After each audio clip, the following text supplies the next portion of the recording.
Just days after emerging victorious in the ZANU-PF power struggle in Bulawayo, Vice President Contestant Chiwenga is accelerating efforts to consolidate control by extending his influence over the judiciary, a powerful signal as he prepares to contest the 2028 presidential election. Sana mina masiko amdanyo kwa panapa, subscribe or like on the bell. Chiwenga, a former military general, was in Victoria Falls on Thursday, where he held a significant face-to-face meeting with Zimbabwe's top judicial officials at the 17th Congress of the Conference of African Constitutional Courts. His message highlighted the importance of transparency, fairness, and accountability, but his swift alignment with the judiciary has raised concerns about ZANU-PF's entrenched history of using both the judiciary and the military as tools for election manipulation.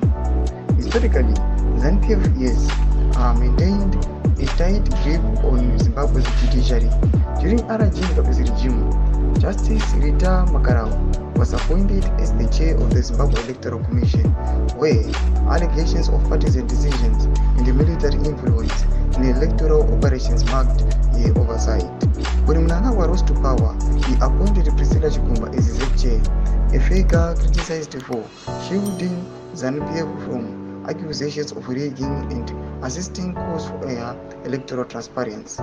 Makarau and Chikumba became symbols of ZANU-PF's long-standing manipulation of legal and electoral institutions, casting doubts on the credibility of elections at Mugabe and Mnangagwa. Thomas Patona kuti ava vipi Chiwenga kungogaina momentum wakaita the conference vakutotanga kumobilize kuri kune vanhu kuti ava mobilizations ari kuitiwa is he is now ready to contest for 2028 elections. Tudze mafungiro enyu muri pamusoro pechitwa ichi. Mina comment section medu, subscribe or like and turn on the bell icon.